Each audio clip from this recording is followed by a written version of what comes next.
with the Fantasy Grounds Academy. Today we're going to start off doing our continuation from yesterday's stream where we were setting up an overlay. Just a quick preview of that or review. We just kind of built the overlay that I'm going to be using for the background for the stream. So the main thing here is that we've already done the artwork, and I actually have Fantasy Grounds up here, and then I have another window here that's active that's basically showing you what's going on. So essentially this is how you're going to be setting up OBS when you get to that point if you use OBS. There are other solutions, but OBS is the only one I'm really familiar with. There's XSplit and some other ones that kind of do similar type things. But nonetheless, this is kind of the step. So this window here that I'm moving around is essentially the main capture of my second screen. So I have two computer screens. So this one captures the secondary screen, and it's also a larger screen that I have. So that's that. And then I'm going to be going in and adding and changing things. So I wanted to show you that, and then we'll talk a little bit about Fantasy Grounds, and I'll show you the Necro sisters and whole 9 yards. So first things first is I got to fix this background, right? This isn't going to cut it. So I have two different things going on here. So this display capture is capturing an entire display, the monitor, secondary monitor. The FGU game is only Fantasy Grounds. So if I set this up like so, this is essentially just the Fantasy Grounds application. Nothing fancy about it, just the program itself. Before you have these things locked, you can move them around. You can hit shift. You can stretch them beyond the where you want it. You can go beyond the sizing that you want. It all depends on what you're trying to do. Some people will isolate certain parts of the screen, so they'll drag this and then they'll go, oh, okay, well, I want this to be here and I want this to be there, and then they'll have their own overlay. So that's kind of how you want to do this. So I'm going to add a source. So right now over here on the left, I call this rule set show, but that's just an older scene that I use that I hadn't used in a while. So I'm going to rename this as, I'll just say overlay show, because that's essentially what our topic is. And that way I'll remember what it is next time I come to it. It's an overlay shoe. We want show there. Okay, buddy. Alright, so that's that. So we start off with the scene, and then the scene is made up of different sources. So we have the main display capture, which we'll use for this part of the show. And then the FGU game, I don't really need this, but if you're going to just capture Fantasy Grounds, that would be the program capture. So if I right click on this and go to properties, this is going to show that it basically captures a specific window. So that's just a choice, and it's also an option. I don't want to do that because then I can't show my cursor. So if I only show Fantasy Grounds, it won't pick up that yellow cursor, and that's the whole idea of having that, so you can see what I'm clicking on and stuff. So I'm going to get rid of this source here, this Fantasy Grounds game source. So get rid of that. So go ahead and just going to remove it. And now all I have is the display capture, which I'm going to be adjusting depending on how it looks and how it turns out when I put the overlay on here. So I don't have the overlay that we made yesterday yet. I'm just kind of getting an idea of where I'm going to size things.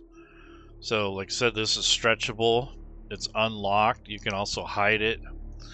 You can do some cool stuff with that. So now I'm going to take and start adding the source of where I'm going to place the image that I made yesterday for this particular purpose.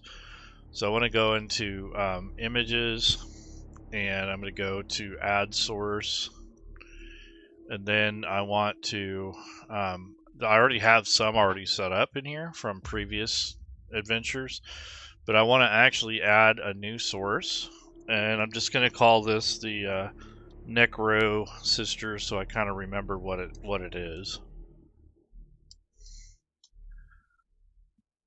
And then I'm going to add the image, so I need to navigate to where I'm going to be pulling that from. So you basically direct it to wherever you have the files stored. I suggest storing it, locating it in a place where it's not going to get messed with or deleted. So make sure you have a folder that says Streamlabs, and then put all your subfolders in there so that you can put your artwork, your backgrounds and stuff, because they may differ. So it depends on what you're doing. But I'm going to go to my downloads folder. This is where I had originally downloaded this file, and once I have that, I'm just going to click open, and that's basically the gist of the picture. So this is the blank one that doesn't have any of the text or anything on it. So I might use that one, but I can go ahead and hide it so that way I have options. But this essentially is going to kind of be our point here of getting everything set up, so I can use this as kind of like my dummy. So once you have the background in place, this layer is sitting on top of the display layer. So when I click on the display layer, it's actually underneath this display that I have here, or the overlay. So now it's just a matter of sizing this window to however I want it. So I usually cut off this bottom part, because I don't really necessarily need to show the taskbar, so I can kind of stretch it and beyond that. And then in order to get it to fit into this window, you have to play around with dragging this corner. You might do something like that, and then what I'll do is bring this up a little bit and recenter it. So that's kind of how you do that. You're playing with the dimensions. Same thing with Fantasy Grounds. If I bring up Fantasy Grounds, then what I can do is just leave it as full screen, and then take that and use that as basically use that for my background, or put that only on as the display, and that way it doesn't get jacked up. Because right now I have Streamlabs laying over the top of everything so you can see it, but essentially that's what I would do, is I would use the display capture, and instead of showing you OBS, I'd be showing you Fantasy Grounds. But I'm trying to show you how that looks. So if I bring up Fantasy Grounds, you can see that, but I can't see what I'm doing like adjustment wise. So that's the thing about it. But anyway, so that's kind of how you would do that. So the reason I use the display capture instead of the application is because I want you to see the yellow overlay, or this little pointer. Otherwise it won't capture that. It'll just capture the Fantasy Grounds layer, and the way I have it set up now is it's actually capturing the entire desktop of my second monitor. So that's kind of why I have it set up that way. So that's that. So this isn't the actual image that I want to use, but it gives you an idea of what this is going to look like. And then you can start messing around with the placement of your display. So that's kind of what I'm going to be doing there. I'm going to actually grab the image that I do want to use, because this is a little bit more work done to it, and it also gives me the options and the stuff that I added yesterday. And this is the actual overlay, and it has the cutout here. This white part is all transparent, it's cut out. So I'm going to go ahead and save this image and basically substitute out, but I want to rename it, because right now it's called 12 or 171251, you know, that's not going to cut it. So again, I'll do like Necro sisters,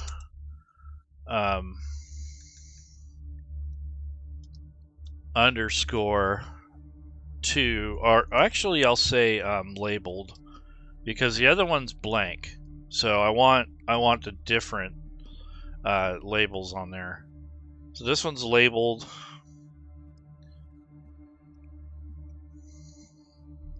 And then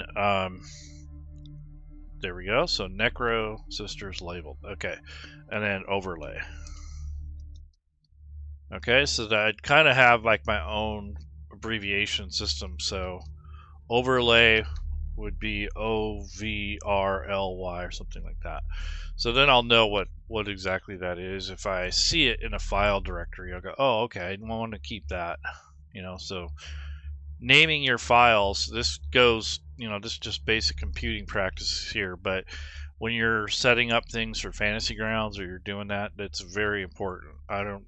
You can't get too lazy and just leave everything as they are, because it's going to get harder and harder as you add more content. So I save the image, and now what I'm going to do is take the image and place that into OBS instead. So I'm going to swap out this image here, and I'm going to go over to navigate. You won't see this part, but I'm navigating to the folder and swapping that out with this one. So let's take a look at OBS. Yeah, so I need to resize that. So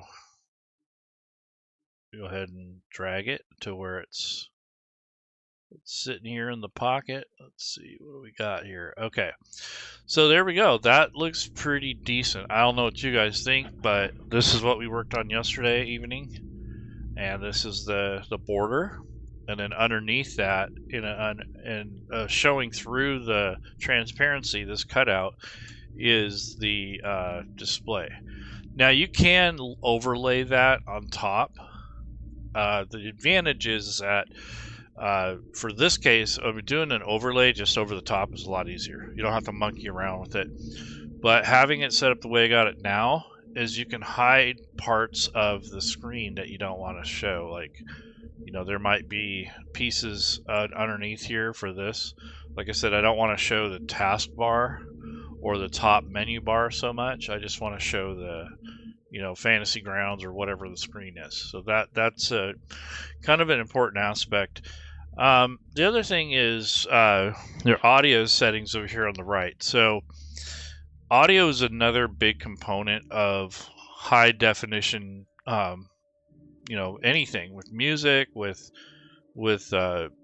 your voice and capturing sound effects and those sort of things. So it's really hard to troubleshoot or to advise on these because so many different setups and combinations. Mine's pretty basic. I don't have voice meter and all the other crap set up, but the main thing I wanted to say is like this desktop audio is pretty much capturing everything. So that would be Discord, this music I'm playing in the background, which by the way, this is the Monument Studios Occult Forces that I'm playing in the background. And basically that's a horror soundtrack. But over here on the bottom is the microphone that I'm talking through, and then this is just the basic desktop audio. So I can actually turn down this a little bit just in case it gets really loud and it kind of covers my voice. And then I have certain microphone settings on the mic, so when it picks up my voice, you know, it's a little bit better than just willy-nilly, you know, just keeping it standard. So if I go into the settings here, I have some filters set up, and what they are ways to suppress noise. So the first one's a noise suppression, and there's a sensitivity level, so anything under 40 decibels, you know, basically gets canceled out. So that could be like a fan, computer fans, those sort of things. The noise gate is going to essentially kind of take a threshold of the noise, and it's going to balance it out with, you know, the attack hold time, and these things will all interact with each other. So if the volume gets to a certain point, then that thing will kick in. That's kind of how that works. This leveler is basically a type of compressor. It's basically is, but it's at a different setting. So these are the different aspects of it. So this output gain will help with the volume, but I usually leave that at 0. And this is going to help with the top end stuff. So like when things get too loud, it's going to crunch that and make it a little bit better.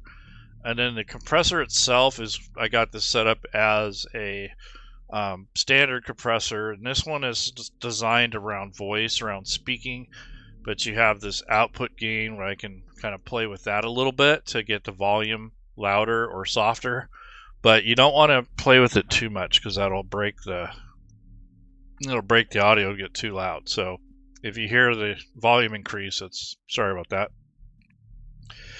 Okay, so side chaining and ducking. So you can, if you know what you're doing, you can take anything that you're feeding into Fantasy Grounds. So for instance, if you have a channel or a mixer thing on here, like let's say it's straight from a music program or even the desktop audio, you can sidechain it. So what'll happen is when you're talking, it will lower the volume a little bit.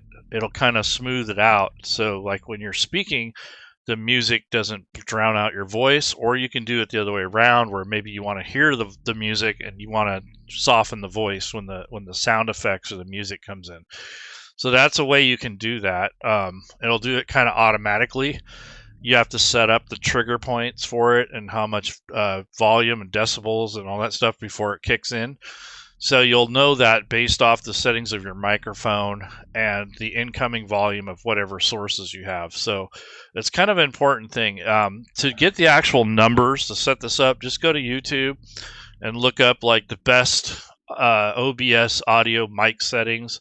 And there's like tons of videos. That's where I found this at. So I know that I've had older videos where I didn't even change anything and it just sounded like crap. It just really doesn't. Your voice kind of gets drowned, or it's too soft, or you got like fans and background noise and all kinds of stuff.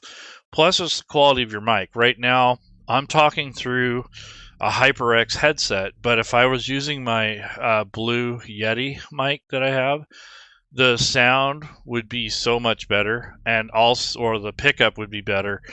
But I have a pop filter on it, so you don't get that pop, pop, pop sound, and I have like, input volume control and all kinds of crap. But the only reason I'm not doing it because I don't have it optimized for the stream right now, and it picks up a lot of background noise until I get everything just right. So I haven't really dialed in the settings for my Yeti yet, but I'm going to start using it more because the headset I have now works great, but it really doesn't have the best mic. It's just kind of like a standard headset mic, but if you really want a better quality voice, it's better to pick up a halfway decent mic. So I have a Blue Yeti mic. They're okay. I mean, my first one I got lasted me like 6 months and it broke. So I mean, I don't know. But anyways, I've always resorted back to this this headset mic because I'm kind of lazy and broke, and I don't want to buy a new one, so I just kind of do that. But anyway, so this is the thing. So this source here is the desktop audio. So if like I'm playing music and stuff, it's picking that up. And this is my microphone volume. And then you could add like Discord. You can add that, and then you could play with the volume settings and such. But the real trick is that you don't want to turn everything up super high, but you want it high enough to where it's going to reach a certain threshold. And I think that's where a lot of people go wrong. Like, you want to think that higher is better, but it's really not. Like, you really want to back these levels off to where it's just touching in the red up here. And then the reason I have this one turned down because I don't want it to drown out my voice, but once you have it set to where it's just touching up here in the red and then there's some movement, it's not just pegged all the time, that's a good thing. They call that slamming the bus. So you have an audio bus. You imagine it only has so much room for all the different frequencies, the tones, and the volumes. When you have 8 things going into it, it increases the overall volume. but it also mixes all those frequencies together and it runs out of room. So that's why sometimes when you're listening to audio, sometimes it just sounds like, if it's really busy, or if it's not EQ'd properly, or it's not mic'd properly, it will kind of be like muffled, or it will be like hollow, or it will sound really tinny, or it just depends on the mic and the settings. But that frequency overhead is what happens when you don't have it EQ'd and set up correctly. So when you have all of those frequencies going into one channel, it kind of floods it, and it just sounds real muddy. And especially when you're doing music and stuff, you'll learn to kind of back off the bass in some things and increase the mid-range in others, and you got the higher end that you want to increase. But it's better when you can do that individually on different channels and not just overall on one channel. Your final mix bus, which is like this desktop audio, should have all the volumes going into it at the correct levels, and then when it goes out to the stream, it's going to sound a lot cleaner and less busy, less cluttered, and less distorted. So that's usually what happens first, is you'll get distortion and you won't be able to hear much. It'll just sound like a big wall of noise. Pretty much how that works. So that's just a little bit on the audio side of things. I don't want this to be a technical lecture about musical theory and all that kind of stuff, but nonetheless, I've worked with audio for a long time, so I kind of have an idea of what these things are. I'm not a pro, but I got quite a few years of experience. So I use FL Studio and a bunch of other programs. I used to do a lot of like electronic music and that sort of thing. So I have FL Studio that I use quite a bit, and done that for many years. So I kind of got some experience with it. But anyways, so this is kind of combining all my hobbies. So I always thought of Dungeons and Dragons and music as separate, and now that time has gone on, I always thought it'd be cool to have music with your games. And so I used to play on a cassette. I had a cassette deck and used to play that once in a while during our games. A lot of people liked it, but they found it distracting too. So it's kind of a personal choice, and it kind of depends on your players. But sometimes audio over the top of music or over the top of talking is annoying, because you can't understand or hear what's going on. So there's that. And then of course you have more control here with mixing volumes, but you have to really be picky and choosy. Like, I notice if you have music that's got a bunch of words in it, that's really distracting. So I try not to use soundtracks that have a bunch of talking or a bunch of words in it. Just like instrumentals, kind of ambient noise, it kind of works a little better, I think, for your audio. So that's one thing to keep in mind. When you have talking and singing and everything else, it kind of drowns out the role playing, if that's what you're doing. Or if you're at a podcast, same thing. You don't want something like that going on while you're talking. So there's some choices that have to be made at that point, depending on what you're doing. So anyways, so we are back to the Necro Sister. So the whole thing was, this is kind of why I enjoy using AI, because I had no idea that I was going to do this stream. I did yesterday, but I didn't know this going into it. I just kind of was playing around on ChatGPT, and I made this picture of this initial picture here of this woman. This is one of the sisters, and that's kind of what inspired this whole thing. So I thought, oh, that'd be kind of cool if I did like a undead kind of necromancy thing. And then I thought of, oh, maybe she has a relative or a sister or a cousin or something. So I made her, and then it just kind of snowballed from there. So that's kind of where the premise of this comes from. But also the pursuit of helping others learn how to use the tools and Fantasy Grounds, and then all the different things that go into it, into the hobby. So there's a lot to this. It's not just the game. It can be just the game if you want to kind of quarantine it to where you're just running a pre-made game, you don't make anything for it, you're just kind of setting it up using Fantasy Grounds. But when you really want to show or express yourself, you're going to have to eventually learn how to use some additional tools to kind of liven up your games. And that's kind of what this episode yesterday and today is about, is kind of enhancing your gameplay. And you only do that if you practice using Fantasy Grounds and you dive in and start using these tools. Like, I didn't know anything about OBS when I first started. It was really elusive to me. I had no clue how it worked. And once you understand the flow of it, it gets easier. And there are people who are way better at this than me, but I thought I would share some of this with you so you guys kind of get an idea of what's behind the scenes. How do you do that? What's this? And, I'm not giving you a full tutorial, but I'm giving you an idea of what goes into these things.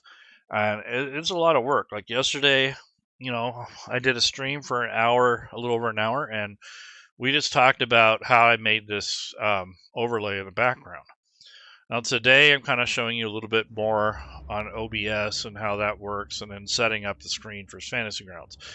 So I'm going to move this Streamlabs. I'm kind of done yapping about this, but this is the kind of the premise of the show. But I'm going to start going more into Fantasy Grounds and also into the AI, ChatGPT or Claude 3 or whatever. There's so many different ones now that it's hard for me to even keep track of them. But I use probably 3 different ones depending on what I'm doing. I found that Claude 3 does well with text and writing a little bit better than ChatGPT. ChatGPT is very universal. It does a pretty good job with images. And then, of course, there's Midjourney, which has a lot of capability, but I'm kind of shying away from it because I'm noticing that there's still a little bit on the unscrupulous side of things, which means that they're still training a lot of their data on other people's stuff. And it's kind of, it's a choice if you want to support that or not. Now, I'm not a big, stickler on that. I use other people's stuff too, but I don't necessarily charge people. I'm not making money off of other people's stuff. And also, I just don't like the idea that they haven't changed their business models. So I haven't really been supporting them as much lately. I've mostly ChatGPT, and I'm trying Claude out, and I've tried Microsoft's the Copilot thing, and also the Google Jester or whatever the hell the name is. I can't remember, but I've tried all those, and I'm finding that ChatGPT and Claude are probably the best for that sort of stuff, for generating content and for creating images and such. So, anyways. So I'm going to move OBS out of the way, and we'll be able to see Fantasy Grounds better now.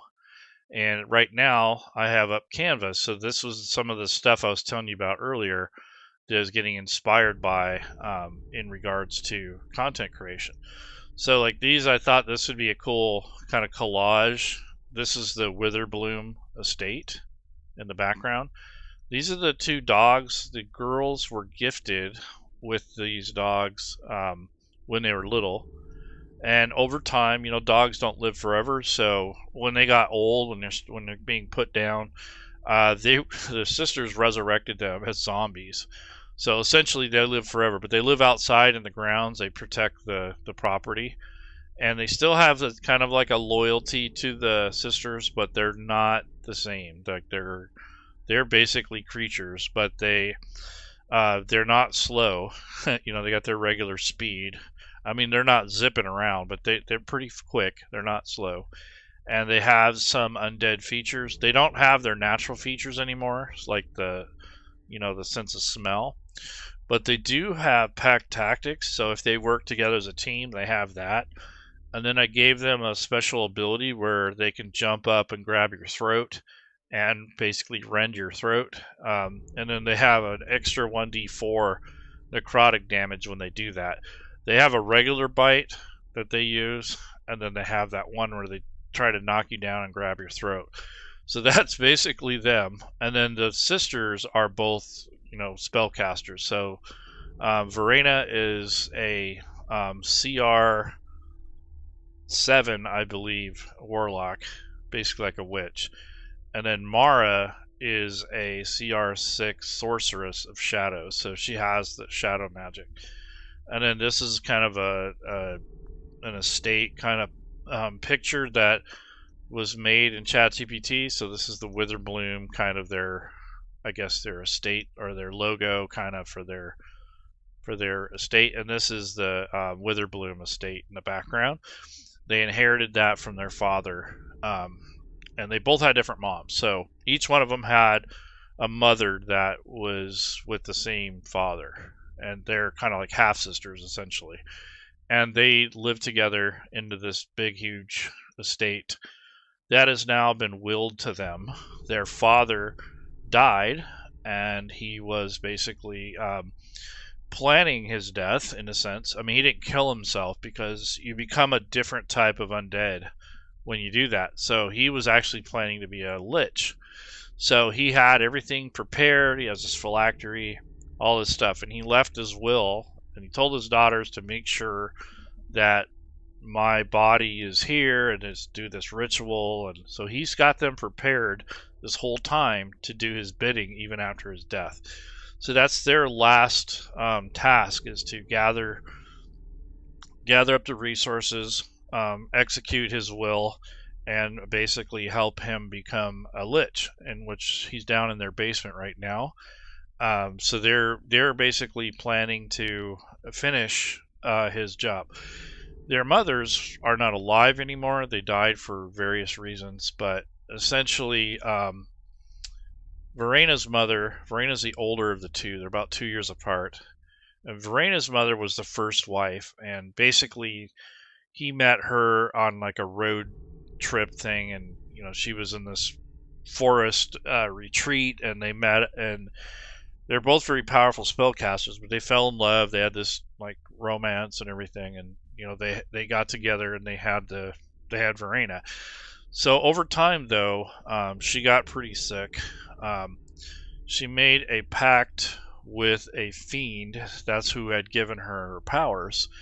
And when she got with his name's Thornatus, the father, when she got with him, she kind of pissed off the patron, and so he kind of cursed her with illness. So the further away that she got from fulfilling her pact with her fiend for her powers and such, the sicker she got. So over time, she got really sick. This was after Verena was born, and this started after Verena was born. She kind of was trying to get away from her pact, but she couldn't, and so that just got worse and worse over the years, and she became ill. And when Verena got old enough, she sacrificed herself to extend her mom's life when the end was coming for her mom. And at this time, the father, Thornatus, had met another woman who was very powerful sorceress. He met her at like the symposium or cabal meeting of all these powerful magic users, and they hooked up, and that's where Mara was made. This was 2 years after the birth of her, so this is kind of going on behind the scenes. So their father was pursuit in power, but he wasn't a very nice guy when it came to relationships and that sort of thing. So let's just say he cheated on his first wife. So he's got 2 daughters now, and that's basically it. And then there's some couple other figures in the story. There's a maid who was kind of this cute, pretty woman who had worked for the house, and she's really nice, and everyone liked her for a while there. But then they started noticing, well, they meaning the moms that were alive at the time, one of them got mad at her, and they told then half memory. So, and I made it to where she has a bonnet on her head still. So she has her maid bonnet, but basically one of the moms got jealous and upset with her. Like she spilled some coffee or something dumb like that, and she zapped her with a spell. So she got the wrath. And then they have a cat that lives inside the house most of the time, and that one they call him Shadow, and he's essentially a house cat, but it was the father's cat before he died. So this cat is like 6 or 7 years old, set in its ways. It's a female cat. She's pretty smart, but she she likes the sisters, but they're not connected to her like their father was. It was kind of like his lap cat. when he died, the cat moved into his study, kind of took that over as its little lair where it sleeps and such. And it tries to stay away from going outside because of the dogs. So the cat doesn't go outside very much.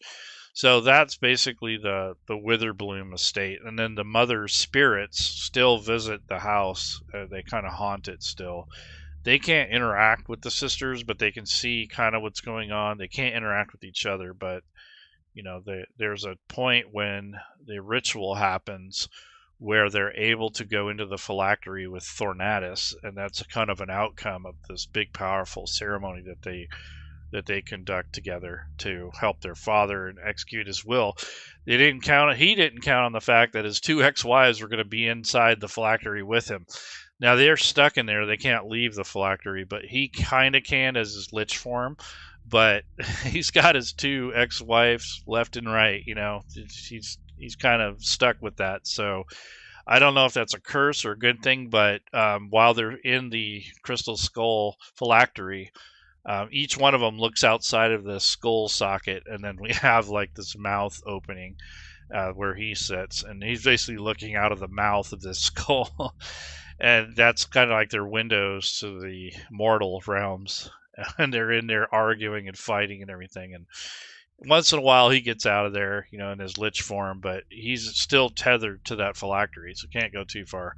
But the sisters are curating the house. They're watching his phylactery, and they don't realize fully what they've done, but they did sense their mother's presence when they did the ceremony, and basically the mother's souls or spirits passed through them and went into the phylactery with their father. So they were just kind of waiting on the outside, and they saw an opportunity to get out of their limbo state because they're in a state of death and life, and they thought, oh, this must be the way out. But they realized they're in another prison now with their ex-husband. So yeah, that's a long story short, but that's basically how that worked out. So anyway, so this is that was the premise of a lot of this stuff. So that's where the Necro sisters come from, and what the idea was. And all this came out of just messing around with ChatGPT. So it was kind of a interesting thing. But no, I've made this other image here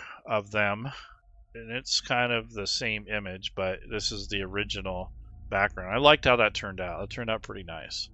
So I might put this in Fantasy Grounds just to kind of show, what they might look like in regards to, being together sisters. So you got this kind of pretty, calculating, kind of really sinister one. Then you got this brash, kind of tough type one. This is the younger one, Mara. And then they're both got personalities. They're kind of opposites, but they do get along somewhat. They are kind of like considering splitting up. So after their father's thing is dealt with, they don't plan on staying there forever. But for the time being, they're at the estate doing their duty that they promised their father when he died, that they would execute the rest of his plan, because he had trained them this whole time for it. So they're prepared for whatever, but they're also got their own struggles. Like I was saying yesterday, that each one of them had a boyfriend at one point. They're kind of getting up there in age. Like I think Mara's 24 and Verena's 26 or something like that. But anyway, so they added some boyfriend drama that I was thinking of that they actually played out. Like this girl, the Verena, was dating a Cambion demon, and he was actually using her to get into the estate and to basically spy on what's going on in the Witherbloom estate for his patron.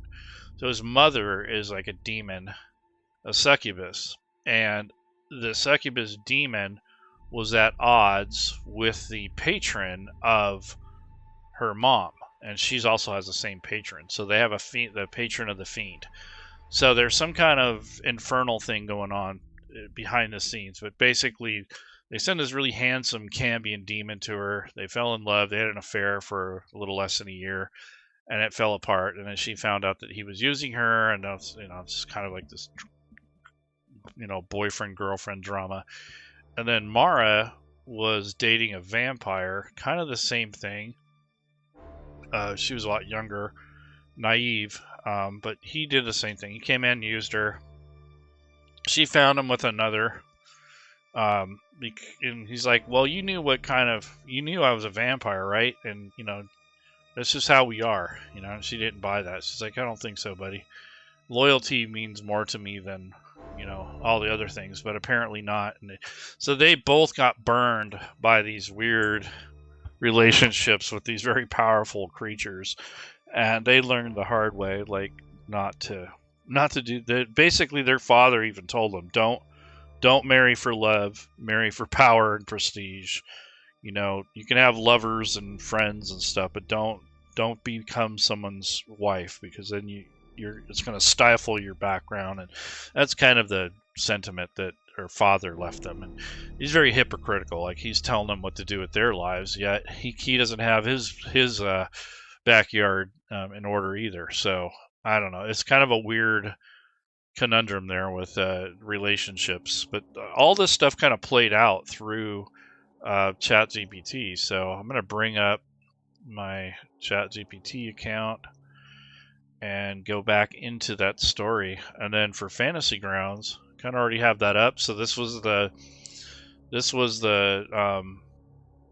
essentially the things that I worked on yesterday. I got to recenter the Fantasy Grounds. It's a little bit off here. You can see it's crowded out in certain areas. So I'm actually going to adjust the display capture a little bit. So I'm going to move it over to the right just a hair. And then do I need to bring it up a little? No, down. But it's almost there. Like, it's close. Like, that's showing just about everything that needs to be shown here.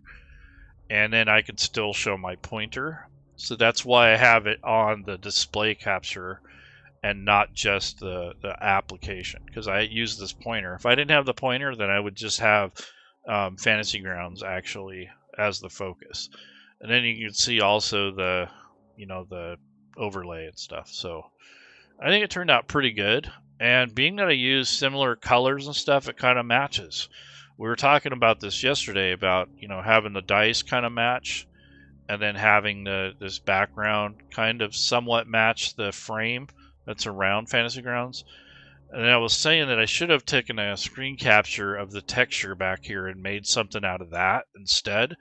But I think it's turned out okay. I'm using the dungeon theme because I thought it would be kind of more murky. I didn't want to use a dark theme like the Black Earth thing, but because I still want to be able to see what's going on in Fantasy Grounds. I could have used the leather background too, but I thought this dungeon one would have been more appropriate, but it's okay.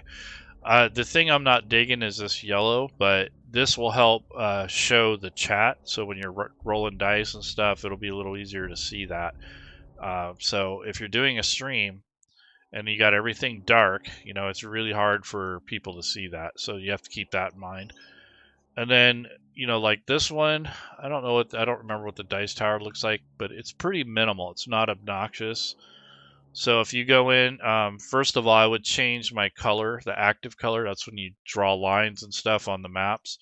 So I usually go with like a yellow so I can see, or I can use this pointer and pick something. So I'll use this yellow color for my background for when you write or make a shape. And then show dice tower, I want to enable that. So that is show dice tower on, and that usually shows up on the bottom right. So I'm going to right click, unlock it, and I usually drag it over to be next to the dice. So that's kind of, part of the setup here, especially in the stream, is you kind of want everything, where it's going to be. And once you have it, you lock it in place or don't move it.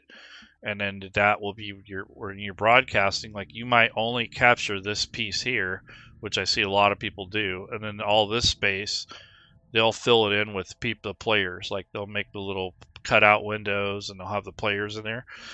I thought it would be kind of better just to have little portals, like have portals up here on the top or on the bottom.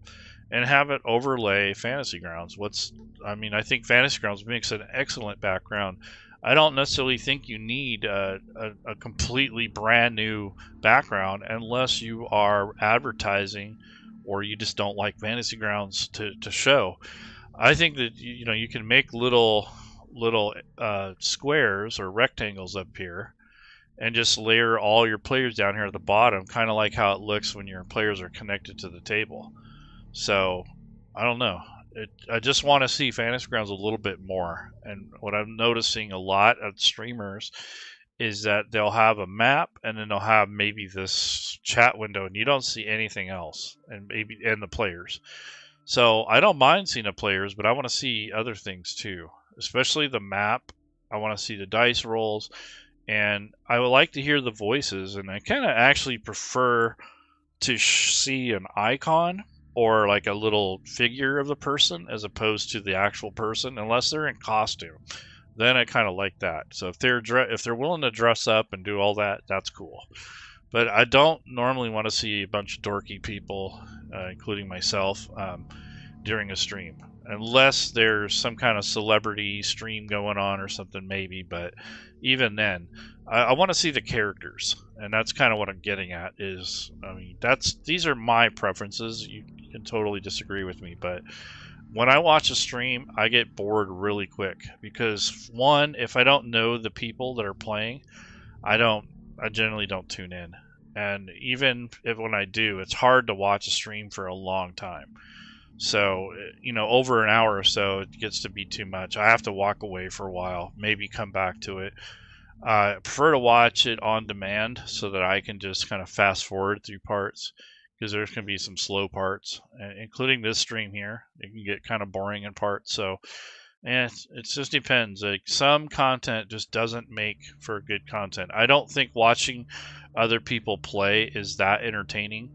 I mean, even with Critical Role and those type of things, those are okay, but you got voice actors and stuff going on. But when you watch an average person's game, there's a couple funny moments, and it is entertaining at times. But I'll tell you what, I got better things to do, and I think one of them is helping people learn how to use a platform and being creative and that sort of thing. But sitting there for 2 hours watching someone else play is not my cup of tea. I would rather be in the game or running it, or at least producing it in the background or something. I can't just sit there idly and watch. Because you miss out on a lot of the things. Like, you don't get to see the dice rolls a lot of times, or you don't get to see what the DM's doing. There's some things that are missing there that you would only get for face-to-face, gaming, or something like a voice acting thing where you have actors playing and stuff. So celebrities or whatever, that might be amusing, but I don't know. I'm just kind of, over the years, I just really never could sit down and watch a whole game, like 4 hours. There's no way. But anyways, so that's where I'm at on content. So I wanted to go back to ChatGPT, because this is where the stat blocks are for the game. So I'm going to go into my ChatGPT account, and I have a conversation here. This is for the Necro sisters, and this is the maid that I was telling you about that was turned into a raven. So I made something that's going to be kind of like an embodiment of her. And then this is their cat. This is Shadow, the one that lives inside. And look, it's got a ruby collar, actual rubies. So this is a really expensive collar. Obviously, the father loved the cat more than the daughters. But so I was just kind of making different, renditions of these. I like how this turned out. It looks like it has its own little sweater. That's crazy. But this is kind of the premise. I like how the dogs turned out. Those turned out really good. They look like zombie Rottweilers. So that's kind of where that came from. And then again, there's the sisters, what they turned out like. What's kind of cool now is you can actually take things out. So if you didn't like an element in this rendering, you can in-paint now, where you can kind of change the color. But let's say you didn't want this stuff out here. You can actually and then you would edit your selection and you say, okay, I don't want this there, you know. So they got in painting now, which is something that others did first. Like I think Midjourney did it, and I want to say what's the other? I can't think of the other AI app, but those both were doing that in painting first. But you know, it kind of helps because like, you know, you used to get those goofy hands. You know, you can fix that now. You don't have to stick with what they give you. So that's kind of cool. I like that. Let's see. So this is the Necro Sisters things that I made. They were, and that turned out pretty good. So this is Mara. I don't like the way the eyes turned out, but she's actually looking in this direction, so that is correct. But it kind of looks weird. I like how this turned out. It's really nice. And if you want some consistency in the art, you ask for the image gen ID, which will help keep this theme. So this theme here, it looks a lot like the main picture that I use down here, and that's because I use the description and the settings from this photo, or vice versa. So that's how you can kind of keep somewhat of consistency. It's not going to be exact, but it kind of gives you that sort of thing. So here I was making the stat blocks and such for each one of these individuals. So this is for Verena. So what I'm going to do is import this. So I'm not going to get the background in there, but this is all the stat block information for her. And one of the things I didn't like is that it didn't pick up a lot of the like this is a dark one's blessing. She probably should have a couple more of the features that come with this particular build. But I'm going to go ahead and copy that and then go into Fantasy Grounds. And I'm using the 5e rule set, so this may not work in other rule sets, at least this tool. So if I go to NPCs in my campaign, you can see I have the SRD loaded. When you don't have the group filtered to a certain book, then you get to see everything that you have loaded in your library. So I want to kind of narrow this down and make my own group. So you click on this little arrow, then you click on Edit List, and then hit this green plus button. That will add a new category. So I'll just call this Necro Sisters NPCs.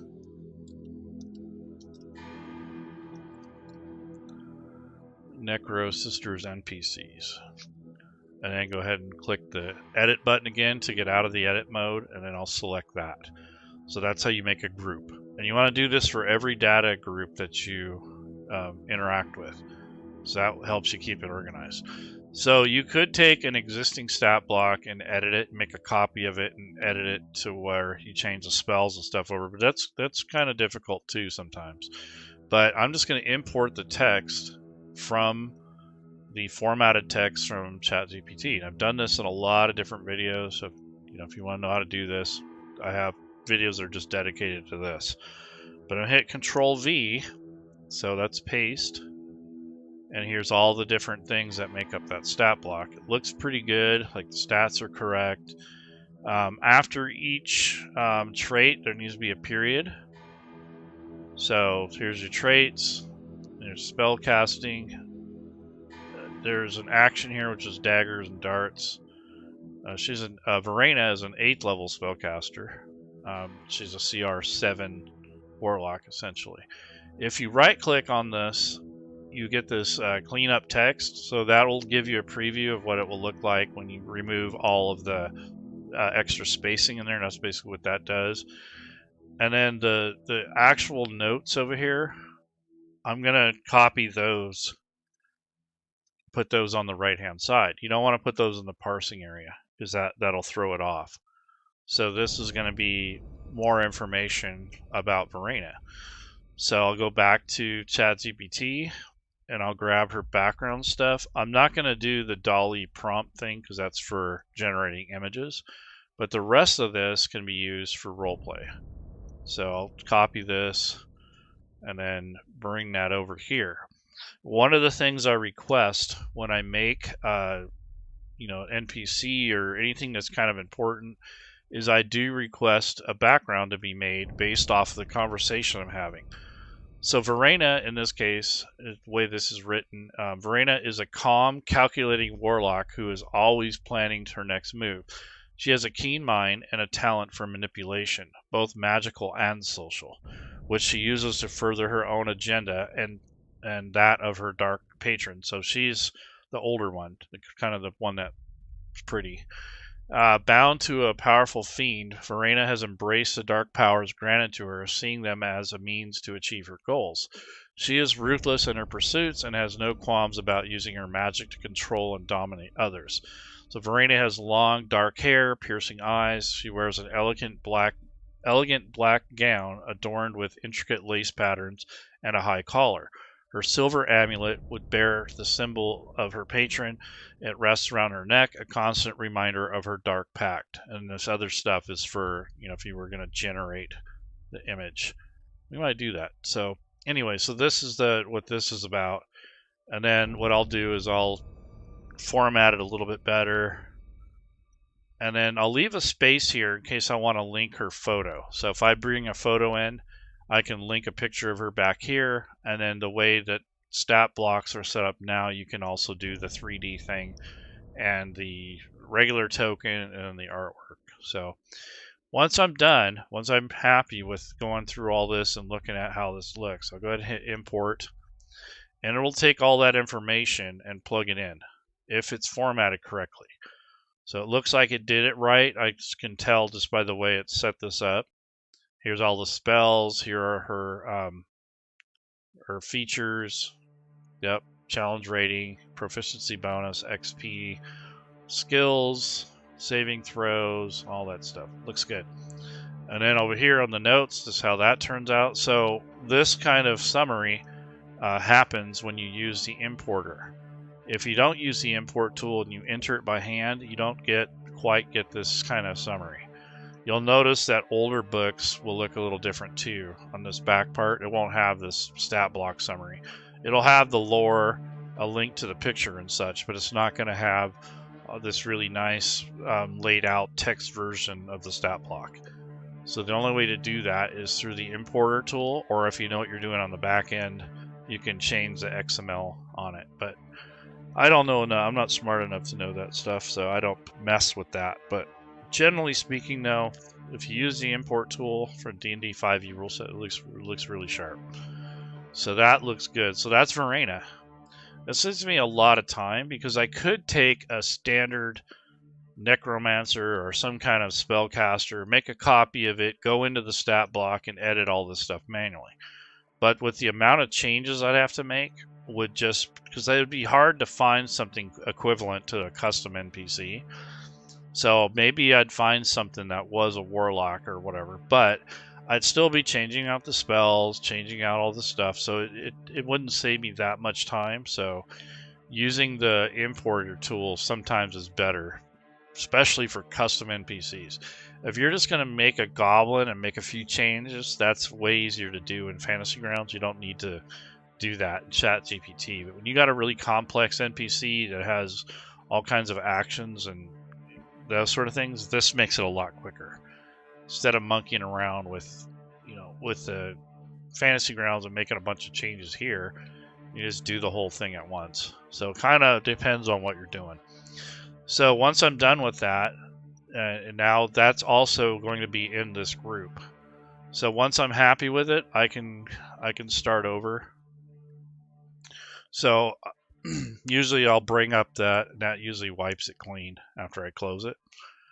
It used to automatically delete it after you were done importing, but I think that pissed a lot of people off. So they changed that formatting. That's in case it doesn't come out right and you got to go back and redo it. So a lot of it has to do with the text, the way it's formatted, the way it's laid out. That's the big thing about using that tool.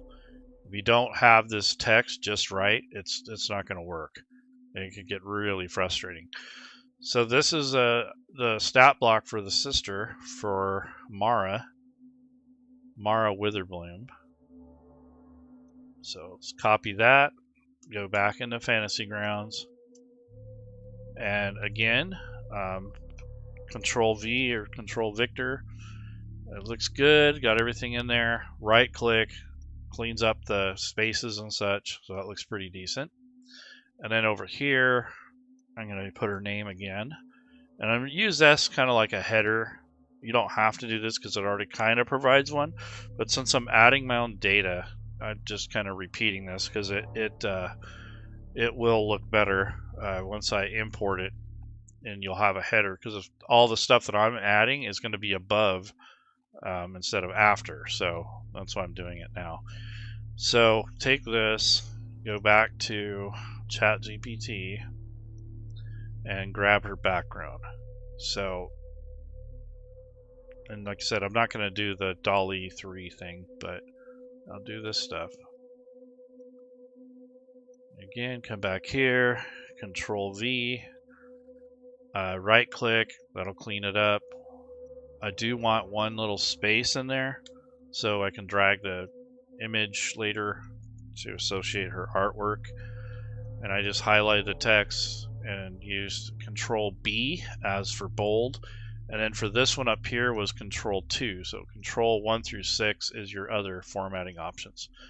So this is basically looks pretty good. Like I don't see any weirdness. What I'm looking for is the way the stats are written out. That's usually broken or wrong. The way that this is up here, like this has her name, and then on this line it has medium humanoid, comma, chaotic neutral. Those can sometimes be broken. It'll be in a different order, or there'll be another extra comma in there. I can break that. For traits, you need a section called traits, no other punctuation, but then each trait needs to have a period after it, and that's usually either a semicolon or the hyphen or an indent or whatever. You don't want that. That's what usually breaks that. And then you need a separate thing for spell casting, and this definition here, this thing has to be in there along with this. So if you want to switch spells around at this point, you can, and just swap out the names here before you import it. So if you don't like the spells that are here, you can retype those in before you import it. That way the changes will be made on import instead of having to go back and re-edit. And then here's the action. So it's got its little header here with no other punctuation, but then you have the dagger and you have darts. So that's kind of the formatting you want to look for. And it takes a little bit to kind of get to know what you're looking for. But that's the critical part of this, is having this type of information correct. Sometimes ChatGPT screws up the proficiency bonus, or it won't calculate the armor correctly, so you have to kind of pay attention to that. So she has a dexterity of 14, which gives her +2, but with mage armor she has a 15, so that makes sense, right? So that seems right. So you got to look at things like that because it's not always correct.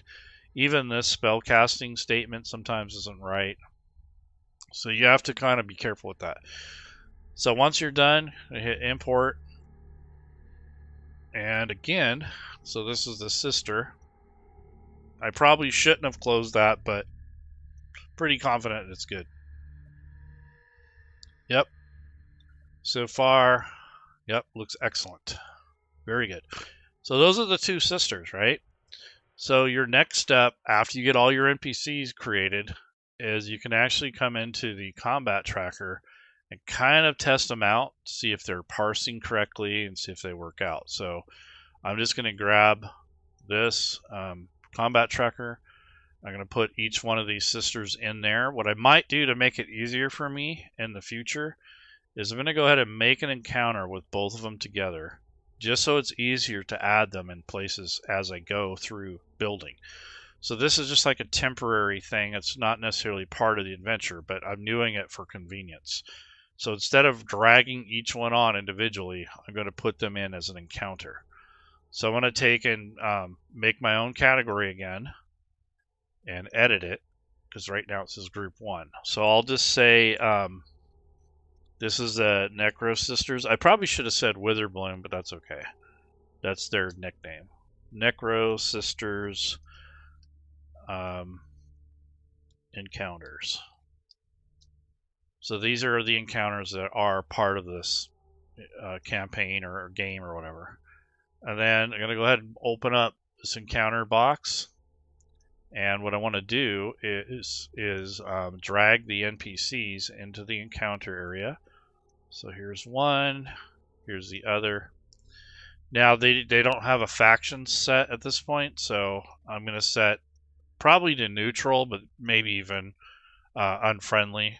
But the default is that they'll go over as enemies, but for right now I'll put them in neutral. And then I'm going to just say the Witherbloom Sisters.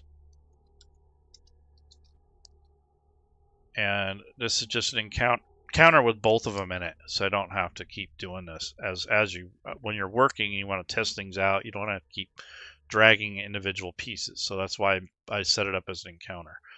And then you hit the refresh, which will give you the CR challenge rating. So both of them together is a CR10 encounter, and it's worth 5,200 XP. It sounds a little minuscule because these are pretty powerful. But anyways, you can add to the tracker from here. Or if you want to put them on a quick map, you can do that. But I'm not focusing on that right now. But this is going to make it so when I want to use them, it's easier to recall. So I'll take this data and link it down here at the bottom. So when I need them, they're right there. And I don't have to go looking for it. And I don't have to keep opening up the NPC area and dragging them on individually. So now when you have an encounter like this, you can add to the tracker. And it's all in one fell swoop. So that really helps speed things up in the long run. Also, I got a message. It says, failed looking on 3 spells for Verena Witherbloom. Make sure your modules are open. So I don't have the correct books open in order for Fantasy Grounds to properly parse the spells that are on their spell list.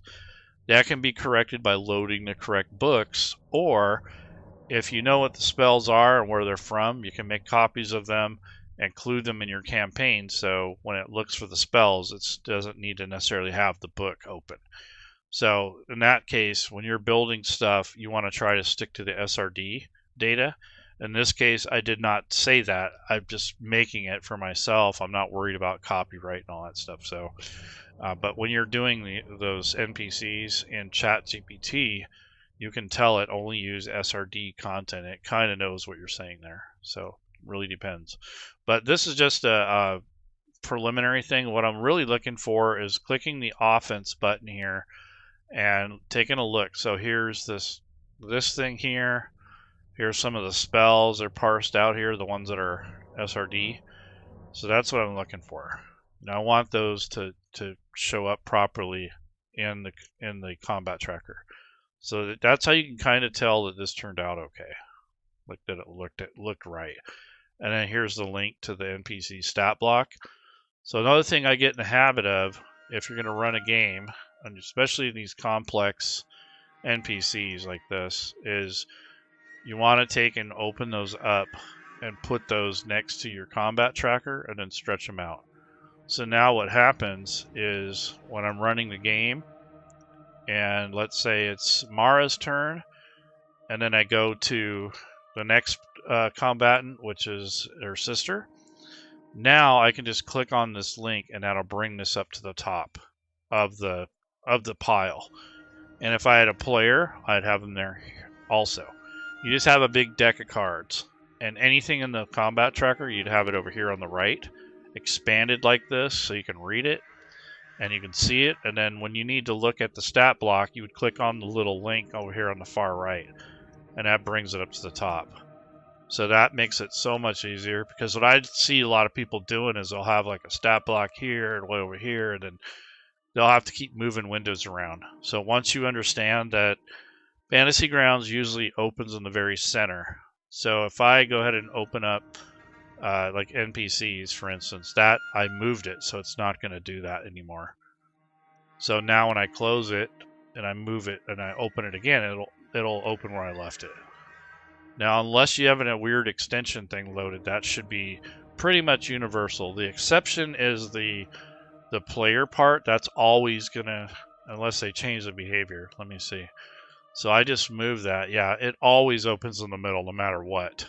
So this is the character selection window. That's the exception. Everything else will stay where you put it.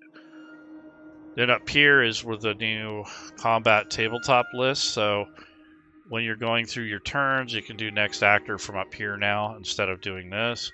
And then you'll be able to see your players and mixed in with the NPCs. So that's kind of new, or you can turn it off. Just kind of go old school. All right, so that's kind of shaping up. So I think what I'll do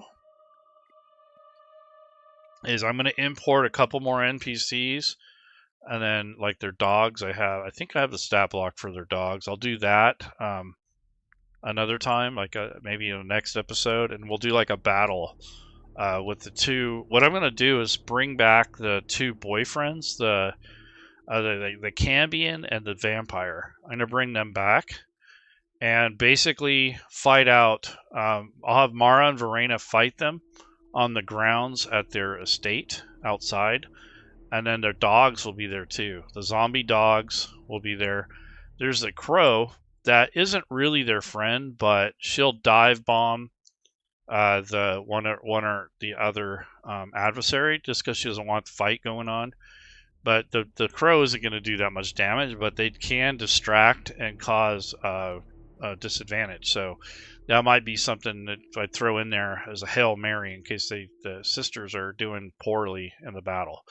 So what I'll do is I'll probably make their boyfriends and put them into Fantasy Grounds, and then see how they test them out and kind of see what they do, and how they operate, and maybe I need to make some changes to the stat block. But nonetheless, this is just kind of going from A to B to C, and the episode from last night is I kind of more focused just on creating the content for the stream, and that was all the OBS stuff and how I made this background decal and all that stuff. So if you missed that one, that's up on YouTube. Just did it the other day. So that one goes over like this decal, how I made that, and then the overlay, which is the border.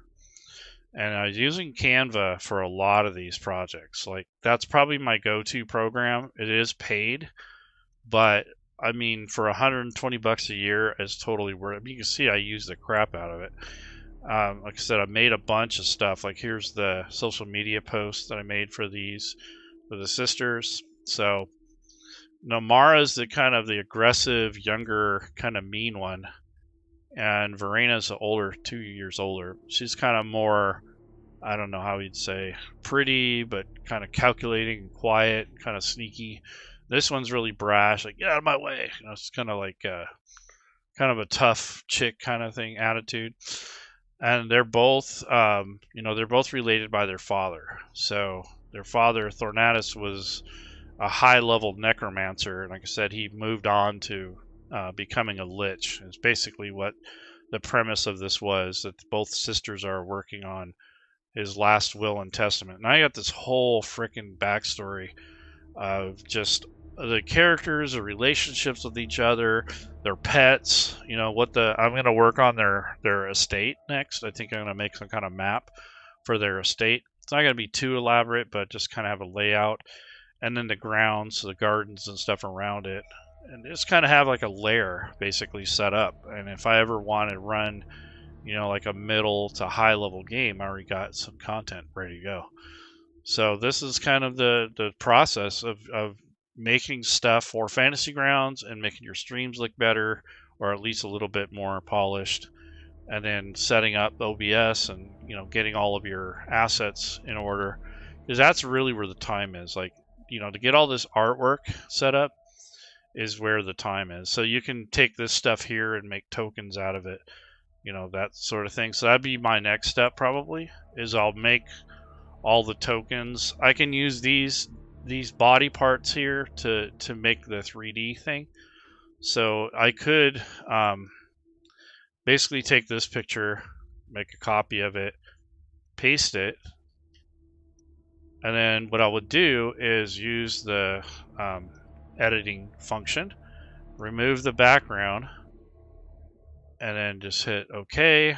And then what I'll do is take this and just do something like that and make that one of the tokens, the full body image, and then that would be you know, to use the 3D map. And then do the same thing for the sister. So I just make another copy of this, and then like that, but instead of showing her, I'll show Mara, move that over. So you get the idea, you know, you do that and put them in there separately and use those for your hey, what's up, Dan? So these, you can make these tokens. Now I don't like the way they look because they're kind of zoomed out. So this isn't a good example of these two, but you get the idea that. So this one actually goes there, but you get the idea. So you can use these, you know, you can put them in the what is that, token stamp, make a round pog for them if you want. But if you want a really good picture, you're going to need to isolate each individual as a full body image and then use that as your token, because these look really blurry.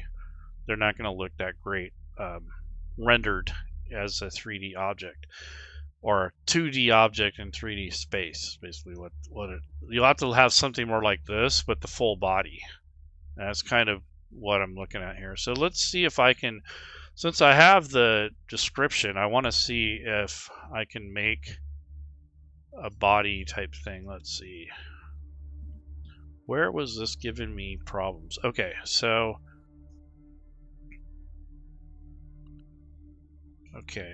Mara, I wanted to take their description and make, oh, here it is. Here's the Dolly 3. So I want to see if what it does with just this, because this isn't very detailed. So I'm going to say create a powerful, detailed. I always say detailed because that kind of ups the ante there for what it's going to look like. So create a detailed, powerful sorceress with a shaved head adorned with intricate arcane tattoos. She wears an ornate gown with a high collar and lace details. Her dark eyes smolder with inner fire, and she stands in a dimly lit gothic hallway, shadows swirling about her. So I'm going to add her skin is pale and gaunt. We want her to look kind of the part. And then what I usually do on a lot of these images, especially for like this, and this also works in other AI, is I'll put expert Dungeons and Dragons, since it's fantasy. And I use it for Pathfinder and everything else because it kind of knows what I'm saying.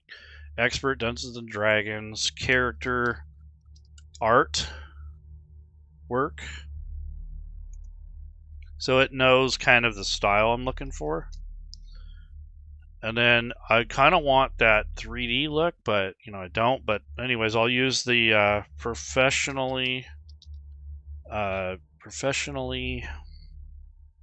rendered digital oil painting, because I kind of want it to look, you know, like it's painted and not just a digital 3D video game thing. So I want that, but then I also do want the 3D kind of aspect. So yeah, some Pathfinder, this would work for that too. So 3D, let me see, aspect. Okay, so 3D animation, Octane render, style art, because that's the tool that you would use to make like a 3D object, like a character. So if you know how to use Blender, those sort of things, that's kind of what that is. So here's render, and then I'm gonna give it the orientation. It doesn't always follow this, but what I noticed is if you don't include like her feet or standing on the ground or whatever, it only gives you half the image. So what I'm gonna do is say create a full, I'll say create a detailed full body length image of a powerful sorceress. Okay, her skin is pale, she's wearing this gown. So starting from head to toe, and then I'll say, okay, so from here I'm going to say she is wearing black leather boots. I'll say black laced. There's like that lacing in there. So she's wearing black leather boots. So sometimes if you include that, like their feet, and then what I'll say is, so it has all that, but I don't want this gothic hallway. So she stands in a, I'll just say, I'm going to get rid of that because I don't want the background in this case. So what I'm going to do is tell it, say a dark gray background, and that's so it's easier to cut it out. So if you want to use it later and you don't want it married to an image or attached to an image, you can use this to help with that. So dark gray background, instead of having a fancy fantasy kind of background like I was showing up here, like this stuff in the background, I just want this white kind of, you know, really solid color in the background. Okay, and then I'm gonna say 9/16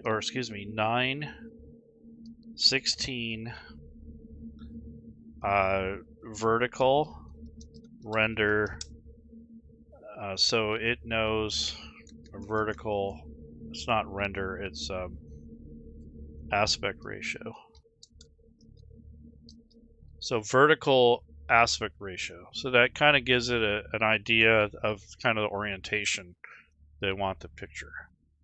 Now, if you're using Microsoft right now, they kind of only give you a square box, and then there's an option where you can actually push it over into a horizontal thing. So I'm going to copy this because I'll show you that later, maybe. Okay, so let's see what we get. So this is kind of detailed, but it's not overly detailed. So that's another thing, is we tend to be too verbose, and it confuses the app. So when you add way too many details, it throws it off. You don't give it enough, it doesn't give you what you want. So you kind of have to find a good balance between the wording and, you know, what you're looking for. And then I do have this Copilot thing. Let's see if I can bring that over or not. Yeah, I don't know. I'm not going to worry about it, but Copilot does a pretty good job too, and I'll show you that shortly, but I don't have it on the screen, but it kind of works similar. Yeah, see, this is still having problems, so let me try a brand new prompt, because sometimes if you have a conversation that's too big, like too long or too much going on, it'll throw it off for some reason. So sometimes you have to start a new conversation to get the output you're looking for, and then other times it's just the server is just too busy. There's way too many people trying to do the same thing, so that's another issue. So while that's cooking there, I'm gonna paste one in Copilot, kind of do the same thing, but I have to leave out the aspect ratio. It's because it's not going to make any difference, and I'm going to go ahead and generate something in there. So I got, yeah, see, this is having problems. It has something to do with their servers last couple days. It's really been horrible as far as creating images. For some reason, it's just too many people, and we're paying for this crap too. So I don't know. I'm not very happy with service. Even on Claude, it's so limited. Yeah, see, it's erroring out. There's something wrong on their end. I'm not doing anything stupid here, because sometimes it will kick it back and say, well, we don't want to do that because it goes against our terms or whatever. But so this is, I'm going to copy and paste over some of the stuff that I created in the other program. So these look pretty good. Yeah, so this is, if this errors out again, I'm just give up, because it's something's been broken the last couple days with image generation. I got it to work earlier, so I don't know if it's just me or if it's their app, but it's been giving me these errors. So whatever, I'll use a different program then. That's why I don't cache my, there we go. So it did kind of work. Now this isn't as sinister as I'd want this to be, and again, it didn't do the orientation that I asked for. So this is kind of frustrating with ChatGPT.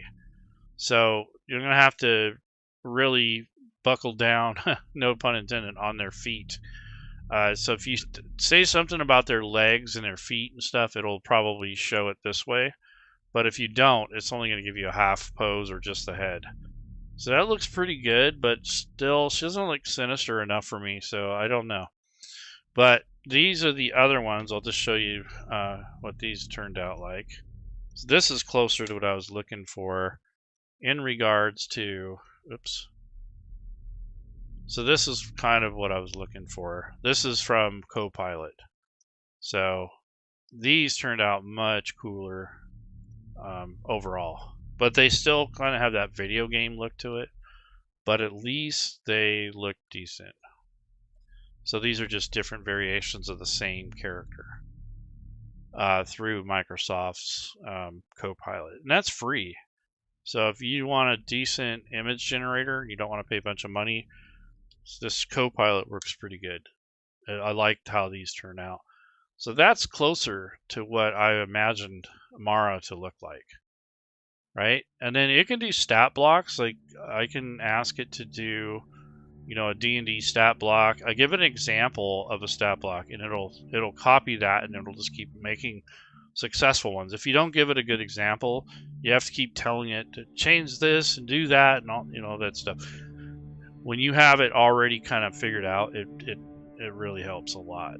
So you can make a stat block with Copilot too. So there's your alternative if you're having problems with. So I don't mind how this turned out, but I wanted a black background. It didn't even listen to what I said.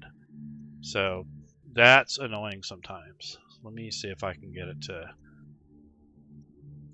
So create this. She's wearing black. Okay, expert, professionally rendered. I'll say she wears an ornate black gown. She is also wearing shiny black laced boots while walking on a stone floor. So that might help. Because then it has to kind of makes it to where it has to figure out a way to show that. There's a balance on that. Like if you ask it to show something that shouldn't be shown, then it's going to give it to you. When you ask it for something you don't want it to be shown, it gives it to you. But you know, when you need something, it won't give it to you. So it's kind of a frustrating type thing, and it's all in the wording and the orientation of the image. So if you just want, you know, her picture of her face or something, you don't give it the description of all the other stuff. Yeah, no doubt. Sunday afternoon, evening, probably busy. Yeah. Okay, so that's, yeah, see what I'm saying? Now it did it right, but I don't like the style of her face. I'd probably have to edit it. I want it to look a little bit more sinister. So it looks pretty good. She looks good looking and everything, but I don't think she's evil enough. I wanted something more like this, a little bit more sinister. I mean, I could put makeup on her, you know, make it look kind of meaner, but that looks way too clinical. Like it just looks too perfect. So, I mean, if you're gonna be perfect, let's be perfectly evil here. So maybe if I change that font to say evil, let me try that. So click that. I'll say sinister. Maybe that'll help. So create a detailed full body length image of a powerful sorceress, of an evil, or of a powerful evil sorceress with shaved, her skin is, or she's also wearing lace boots. Her eyes smolder with an inner fire, and she has a sinister look upon her face.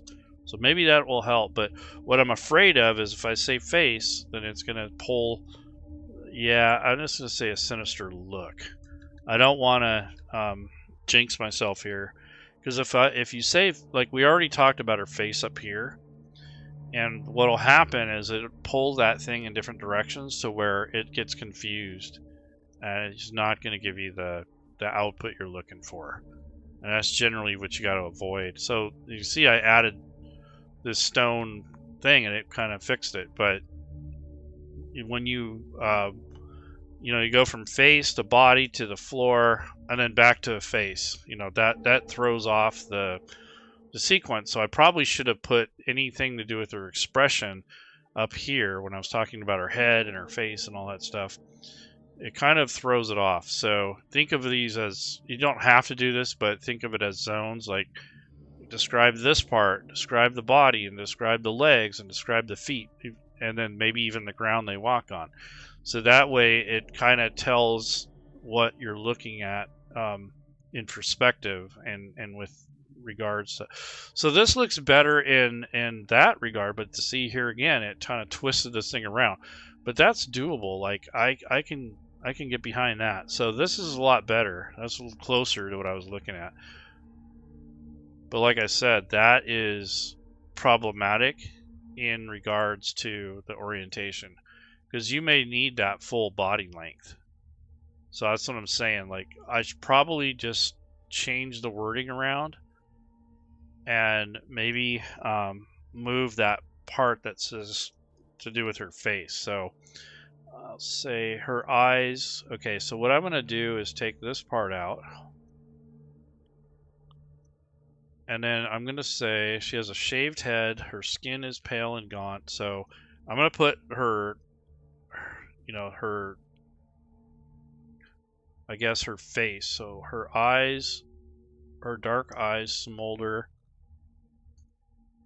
It's not going to know that. So I'll say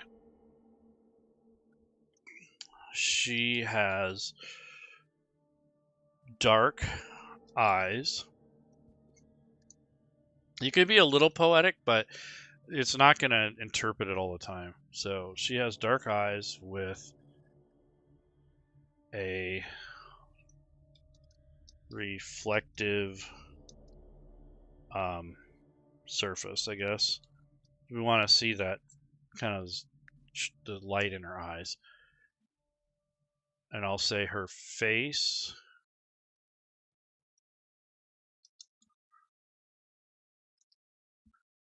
Actually, I don't even want to say that. Oh, well, we'll see. Her face has a sinister look. Her skin is pale and gaunt.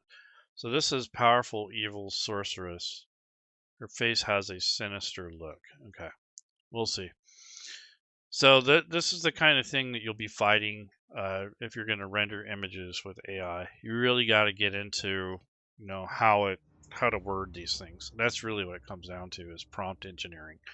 Because if you don't know the terminology or the things that might be required to achieve what you want, it can take a while. Then you burn up all your minutes or your iterations, and you're like, well, I got to wait 2 hours now. So you kind of have to be careful with how you word these things. So if you want to copy what I wrote down there and use that for your prompt, and kind of start from there, spin out from there, you could do that. I'm not going to supply the text, but you can go back and figure it out. Look at the once the video's been up for a day, you can look at the transcript. Just copy the word. So create a detailed full body length image of a powerful evil sorceress with a shaved head. See, it looks good here, but there, see, now I said face. So that's what I'm saying. Like, that looks really good, but I wanted the full body. So that's what I'm saying. It's pulling it back and forth, back and forth. So let me try one more time. This time, though, I'm just going to say nothing to do with her face, okay? I'll just say a powerful, sinister, and powerful, sinister, and evil sorceress. I do like the way that image looks really good. Like, that is sweet. It's almost like she has a map on her head and a compass. but that looks really, like, that is sweet. I wish it would have rendered the whole body, but this is the kind of thing that you're going to fight with when you're doing this type of prompting. So this is the prompt here, and then I just kind of changed it up a little. And I moved the face out of there because we already talked about her head, so that might be why it did that. But like I said, you do the head, the body, the legs, the ground, do it like that, and you usually get what you want. Even though I said I want a vertical aspect ratio, yeah, it did this. It did the right canvas, but it didn't do the correct orientation of the character. And I can say, well, go back and fix it, but then you're wasting your iteration on that instead of just retyping it out, and that's kind of what you have to find a good balance in that. That's so annoying. I mean, that can take you in so many directions too. Yeah, see, it did it again. But again, it's getting closer. So I really like this one. This is probably my favorite one. This would really reminds me of Mara. But again, I want the full body, right? So you can use other apps to achieve that, and that's just a matter of choice and what you have access to and such. But you get the idea. So I would use these for other, like in this case, like I like this. I might use this for like some background. So maybe something like that. And of course, I have to flip this over so you're not looking at it sideways anymore. Yeah, that looks really good. So I can get behind that. I don't know if you guys like that or not, but that looks pretty decent. That looks really cool. So then you might like take some elements that you have, like yesterday I was using this mist kind of thing. So what I would do with this is take the mist, put it down a little so it's not totally covering her body, but you kind of get that impression. And then take this transparency, kind of knock that down a little so it's not too overwhelming. And then take another instance of this picture here, make a copy of it. And then what I'm going to do is cut the background out. So I'm going to go with edit photo, remove background. It should cut out most of it. Yeah, that's good. And then what you'll do is we can take this stuff here, we make it look like it's behind her. So we'll bring that back up to here, right?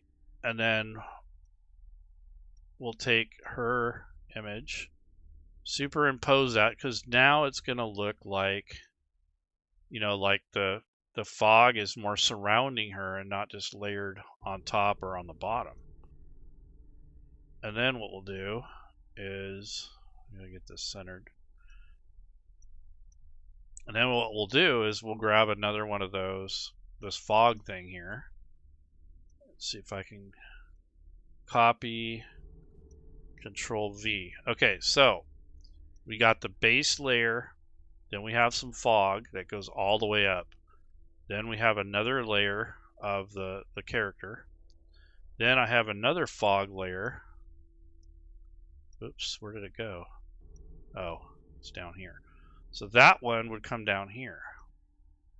And that's going to make it to where, there we go. I think I'm going to close this. So now what we have is kind of a layered effect of this background stuff. And it kind of gives you that look that's more, I don't want to say 3D, but it makes the image pop a little bit more. It kind of makes it look more realistic. And so you have like this fog behind her, but then you have it in front of her too. And then, of course, I'll turn down this even more, a little bit more, because I don't want to cover her hands up too much. There we go. And then what I'll do is grab some magical kind of energy stuff. So I'll say magic. Actually, I want black smoke. So I'll just say smoke, I guess. And there is a kind of a darker kind of smudge. There we go. So something like that. Oops. Something like this behind her might look pretty good. So center that and then send it backwards, of course. So position, go backward. Yeah, so there we go. That looks really good. So, and then of course I'll kind of turn it down a little bit. Yeah, so that's really cool. Love it. And maybe she has a skull, like, let me see. Skull. I wanted like a really cool looking skull behind her, maybe. And a lot of these are too, like, this looks really good. I like that. So you could do something like this and to kind of add to this, but I don't want it to be overwhelming. And I kind of want to take that, and of course, I'm going to fade this way out so you can barely see it. Might even change the color, but take that and send that all the way back. All the way back. I don't want to cover it up, but there you go. So you'd barely see that, but you get the impression that there's some kind of skulls or something going on in the background. You'd probably change the color too. That may not be the right color for this, but you get the idea. So I don't necessarily, I'm not married to that idea, but you get the gist of it. Anyway, so that's just, creative stuff you can do to kind of embellish your games, make them more interesting, especially if you do homebrew. It really helps. You can feed images into ChatGPT that are already available. It's not going to make a copy of it, but what it'll do is you ask it to describe it. So if you have a really cool piece of art that you want it to look kind of like that style, you can ask it to describe it for you. It'll give you a detailed description, and then you put that in your prompt, and that'll help give you or achieve closer to what you're looking for in regards to, how to word it. But this one, yeah, that one is, I'm married to that one. This one is even way cooler. Like, this one has that, I don't know, something about it. Je ne sais quoi is what they call that. I don't know. It's got some pizzazz. Yeah, this one looks more like a movie, kind of a movie clip here. That looks really good. So if that was like a character in a movie, I'd buy that. So that kind of reminds me of the Dungeons and Dragons movie where they had that red wizard chick. Kind of reminds me of that, but even more sinister. But yeah, that's really cool. I like it. I like the eyes. It turned out pretty decent. Like, I can fix this to where it looks a little less 3D video game like. I have programs on my phone and stuff that I can kind of put like different makeup and stuff on it so it looks a little bit more realistic. I can also swap the face with another facial structure that has a similar look. Like, maybe you have a favorite model or actress, you can just kind of use some of their facial structure, not their entire face, but something like that. Yeah, it looks pretty decent. I like it. So you might do something like that and then fade that out so it's not so obvious. Maybe this is a spell or something, who knows, speak with dead. And then, just kind of play around with the assets. So this is a paid version, by the way. So if you don't have the paid version, you probably have to kind of wing it. But it has a lot of built-in assets that are free too. So actually, I like that one even better. But it looks too cartoonish. That's the other thing, is like, I don't want the cartoon look. I kind of like this. This one's okay because it's more of a sketch. And like I said, if you put this in the background like that, and then maybe layer it on top of this one, and turn it down some more, you kind of get that illusion, that 3D kind of look to it. So it just kind of, depends on what you need. So let's see if I can.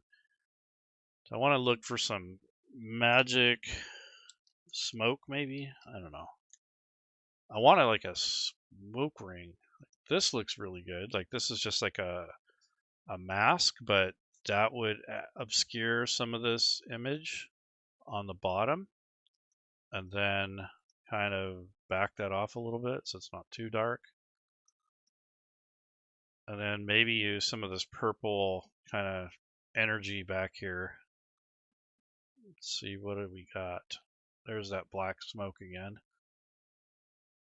But you get the idea. Like, you can do some pretty cool stuff. Like, that looks really cool for a border. So if I wanted to change the orientation of this and then make this kind of like a portrait picture, I think something like that would look pretty cool. And then take that.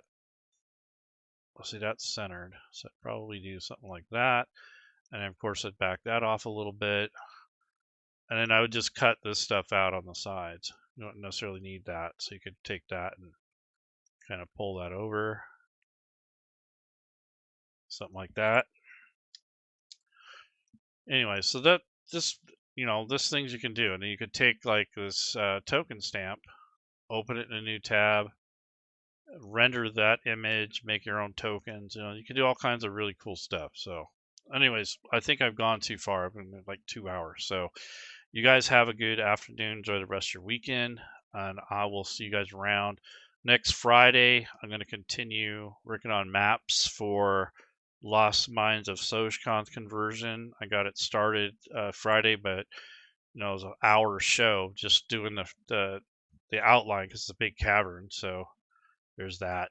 But anyway, so I'm not going to rush through those because traditionally I would take my time and I would just kind of rush through those and spend all this time prepping and stuff. But now I'm kind of taking it a little bit more easier and kind of going slower. And, it can get boring though. So apologies for that. But anyways, hopefully this inspires you. I wouldn't say this is a tutorial, but it would just kind of give you ideas of how to do this stuff. And that's really what I was trying to achieve here. So, creating overlay assets for your games, basically what this whole thing was about. So watch the first episode if you want to know how I did the background. So, take care, everyone. Bye-bye.